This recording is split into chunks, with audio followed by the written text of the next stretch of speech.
All right, episode 2 of Mr. Feet, Mr. Bob A. Feet. I am doing this thoughts video super late. Episode 3 comes out tomorrow, and I'm just now doing the thoughts video for episode 2. Life's crazy. You know, I'm just gonna start off with saying, like, I think it's funny that Finnick walked that bastard all the way to the palace. Like, did they not have a ride? I don't know why I thought, like, that seemed odd to me. I just thought that was kind of funny. I like the interrogation of the assassin. That was interesting. You know, them throwing him in the Rancor pit, I have a feeling that in the future, I feel like they're gonna be filling that with something else. I hope that's the case. We'll see if we even have time for that. They're using the majority of their time for flashback stuff, so who knows what they're gonna do. But I like that whole interrogation scene. That was a lot of fun. You know, when they go see the mayor and they walk into his office or whatever, and the office clerk starts talking, it reminded me of that scene in Shrek 2. She's not seeing any client today, okay? Except in that, it was funny, and in this one, it came off as really cringe and just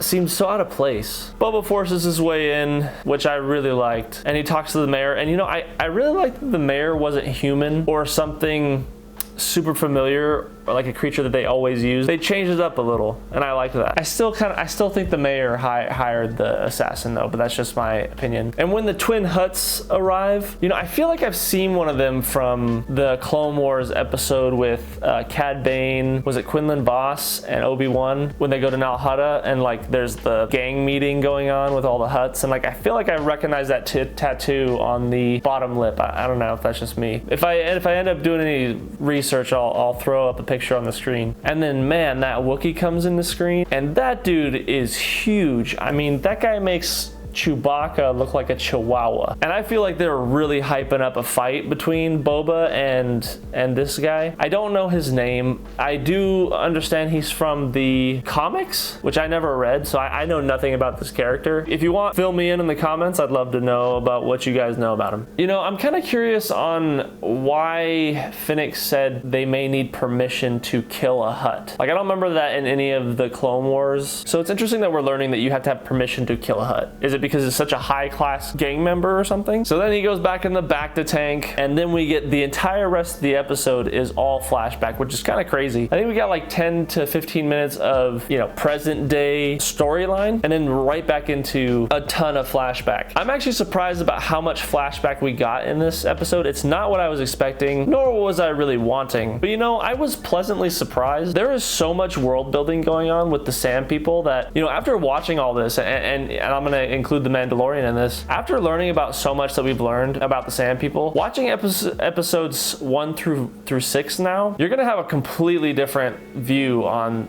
the Sand People when they show up, which I think is really cool. I love finding out the way that they find water and they make the gaffy sticks and the meaning behind all that. I really like that, and I love that they're continuing this Western, like very Western, like on the nose Western vibe throughout this series, as well as the Mandalorian. You know, when Boba says he's gonna go stop the train because he saw that biker gang go to some bar somewhere. I'm sure it has a name. I know you guys are all gonna correct me, but like, I don't know. I'm kind of ignorant in that area. I think it's kind of funny because Boba goes and basically fights a biker gang and then steals all their bikes to then use as horses for the train. I don't know. I love how that all mixes together. And honestly, that fight scene in the bar was pretty solid. It was, you know, and about 90% of the way through the episode, I noticed, I was like, man, this episode has a completely different feel than episode 1. It wasn't directed by Rodriguez. I was really surprised it wasn't directed by him. But then again, I noticed that there was no crappy CGI either, and I'm like, oh man, so it must be his style. Am I imagining things? I don't know. But this director did a phenomenal job.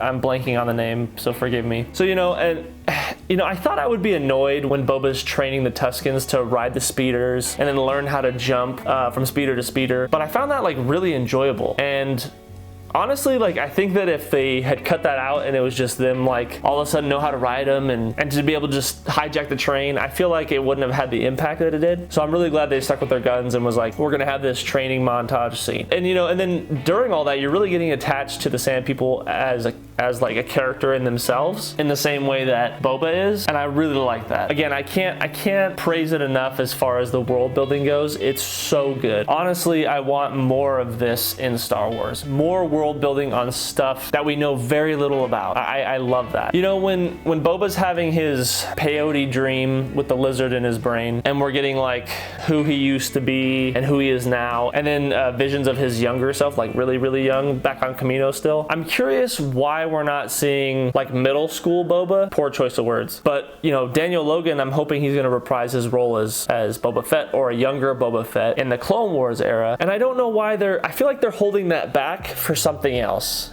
Like, I feel like there could have been times where they could have had like a quick flashback with that, or even in the scene where he's in the tree, and like just a quick flash of Daniel Logan, you know. But I really feel like they're hanging on to that one for something else. Where else do they go with the flashbacks? He was with these people for 6 years before he caught up with Mando. So, you know, now that he's a part of the people, do they just stop there and then they go with other flashbacks? Or is he done in the back to tank now? I don't know. That's honestly what I love about the show so far, is that they're really keeping me guessing. The fact that I know nothing about what's going to happen next, I genuinely love. Especially with after the whole shenanigans that happened with, you know, Spider-Man No Way Home, where like the entire movie got leaked. So it's really refreshing that we're getting the Book of Boba with like 0 spoilers. So I don't know, man. I'm just pumped for episode 3 at this point. So I'm excited. I really liked this episode. It far surpassed episode 1 for me. You know, I watched episode 2 twice now, and like I enjoyed it more the second time I watched it. And honestly, I can go on and on about the music. The music is just keeping this show so separate, yet so connected to the Star Wars universe, like it's something entirely on its own, and I love that. Hopefully I'll be back sooner for episode 3 than waiting an entire week, or until the next episode. So yeah, I guess I'll ride on out of here. Like a panther. I'll talk to you guys later.